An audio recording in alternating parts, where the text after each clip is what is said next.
एकटेपणा. एकटेपणा हा शब्द ऐकला की आपल्या मनात कुठेतरी नकळत एक सूक्ष्म भीतीची लहर उठते. एक प्रकारची नकारात्मकता पसरते. एकटेपणा ही काहीशी क्लिष्ट भावना आहे. काहींना गर्दीच्या ठिकाणी सुद्धा एकटं वाटतं, तर काहींना एकांतात असून सुद्धा एकटेपणा जाणवत नाही. सामाजिक संवादाचं प्रमाण हे व्यक्तीनुसार बदलत असतं. ठराविक प्रमाणात सामाजिक संवादाची सुद्धा आवश्यकता असते. तो न मिळाल्यास व्यक्ती नैराश्याच्या गर्तेत जाण्याचा धोका असतो. त्यामुळेच आज आपण एकटेपणाची धास्ती आणि त्यावरील उपाय याविषयी जाणून घेणार आहोत. जर एकटेपणाचा तुमच्या कार्यक्षमतेवर परिणाम होतोय किंवा तुम्ही स्वतःला अपाय करून घेण्याचे विचार मनात येत असतील, तर तुम्ही त्वरित मानसोपचार तज्ज्ञांचा सल्ला घेणं गरजेचं आहे. तुमच्या एखाद्या मित्राची मदत घेऊ शकता. सामाजिक संवाद जास्त असणाऱ्या व्यक्ती या दीर्घायुषी होण्याची शक्यता जास्त असते. आपल्याशी संवाद साधण्यासाठी कोणीतरी उपलब्ध आहे या भावनेमुळे एकटेपणाचा त्रास उद्भवत नसल्याचं तज्ज्ञ सांगतात. जर तुम्हाला तुमच्या एखाद्या मित्रानं किंवा मैत्रिणीनं मदतीसाठी बोलावलं, तर त्यांना कॉल करून मेसेज करून जमल्यास प्रत्यक्ष भेटू शकता. यामुळे एकटेपणावर मात करण्यास मदत होईल. संवाद साधणारी व्यक्ती तुमच्या ओळखीचीच असावी असं काही नाही. अनोळखी व्यक्तीसोबत संवाद साधून तुम्ही एकाकीपणा घालवू शकता. त्याशिवाय जेवण बनवणं, गार्डनमधील झाडांची काळजी घेणं, लिखाण करणं, गाणी ऐकणं इत्यादी छंद जोपासू शकता. कोरोनाच्या काळात प्रत्यक्ष गाठीभेटींची जागा व्हिडिओ कॉल्सनी घेतली. एकाकीपणा घालवण्यासाठी हा व्हर्च्युअल संवाद कितपत प्रभावी आहे यासंबंधी काही शास्त्रीय माहिती आपल्याकडे अजूनपर्यंत उपलब्ध नाही. 2012 साली केलेल्या अभ्यासानुसार प्रत्यक्ष किंवा फोनवरून केलेल्या संवादामुळे मनावरील ताण हलका होण्यास मदत होते. पण या बाबतीत मेसेजेसवरील संभाषणाचा फारसा उपयोग होत नाही. तसंच खूप जास्त प्रमाणात सोशल मीडियाचा वापर केल्यास एकटेपणा वाढण्याची शक्यता असते. मित्रमंडळी किंवा नातेवाईकांच्या सहवासात राहिल्यानं आपल्याला आनंद मिळतो. पण सध्या कोरोनाच्या धोक्यामुळे खबरदारीचा उपाय म्हणून बहुतांश व्यक्ती प्रत्यक्ष गाठीभेटी टाळण्यावर भर देत आहेत. अनेक जणांचं वर्क फ्रॉम होम सुरू असल्यानं कामाच्या ठिकाणी होणारा प्रत्यक्ष संवाद देखील थांबला आहे. दिवसभर घरातच बंदिस्त राहिल्यावर काही जणांमध्ये एकाकीपणाची भावना निर्माण होऊ लागली आहे. याचा सामना तरुण वर्ग आणि ज्येष्ठ व्यक्तींना जास्त करावा लागत असल्याचं तज्ज्ञ सांगतात. दीर्घकालीन एकटेपणामुळे हृदयविकार, अल्झायमरचा त्रास उद्भवू शकतो.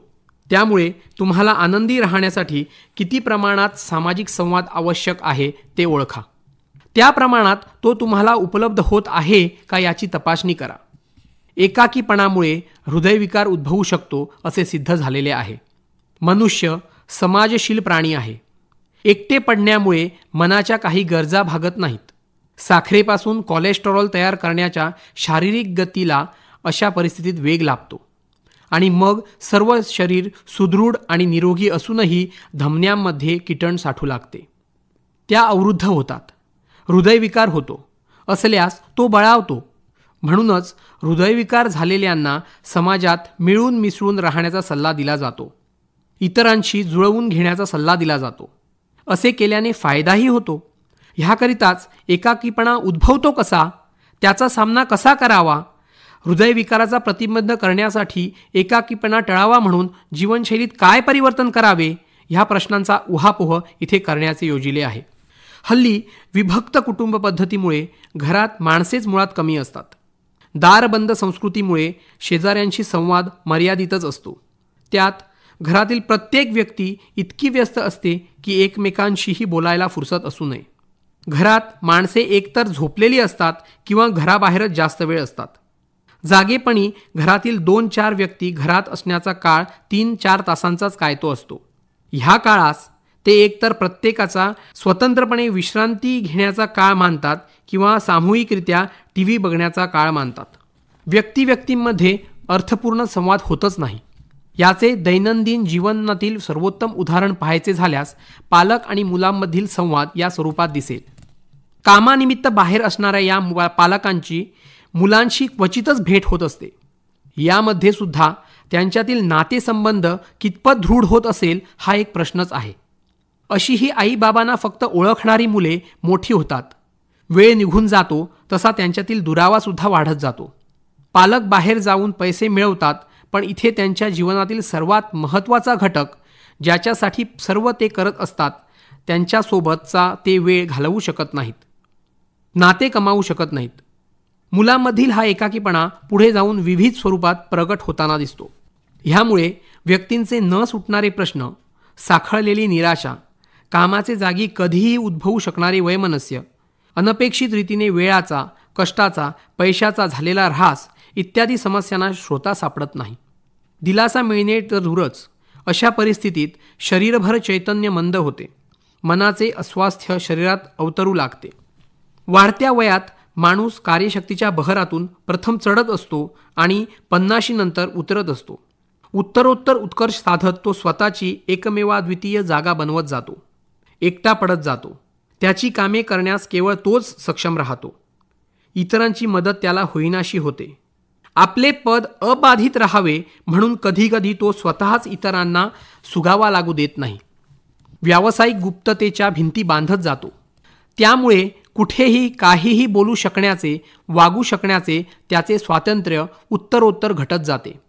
मन कैदेत पडल्याचा अनुभव घेते आणि शरीर परिणाम भोगू लागते. घरात आणि बाहेरही आपण क्षणोक्षणी असंख्य लोकांना भेटत असतो. मात्र मनातील किलमिषय दूर करण्यासाठी त्यांच्याशी अनेकानेक कारणांनी संवाद साधता येत नाही. कधी ते लोक आपल्या बौद्धिक क्षमतेचे नाहीत असे आपल्याला वाटत असते. कधी पुरेसा वेळच हाताशी नसतो.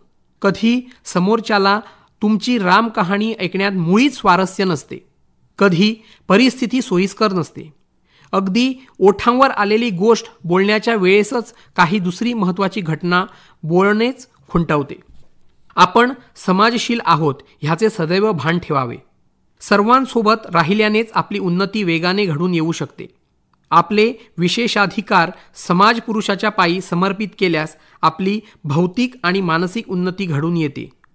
कम्युनिस्टांनी कम्युन्सचा महिमा गायला. गीतेनी सांख्य योग शिकविला.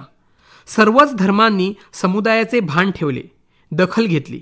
मात्र भांडवलशाही समाजात पैशाला अवास्तव महत्त्व प्राप्त झाल्याने माणसाची, माणुसकीची किंमत अकारणच घटली.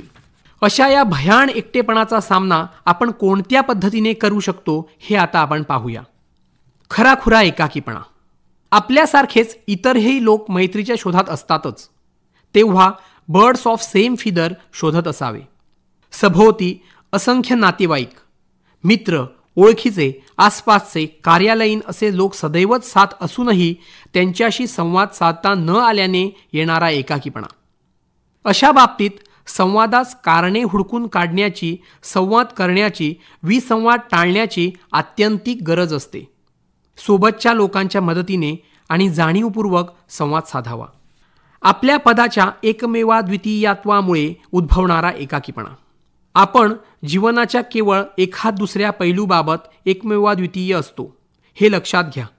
इतर अनेक बाबतीत आपले इतरांशी असलेले सांख्य म्हणजेच साधर्म्य, समानता, सारखेपणा शोधा. त्यांच्या अनुभूतीत रस घ्या. त्या बाबतीत तेही तुमच्यात रस घेतील आणि संवाद साधेल व वाढेल.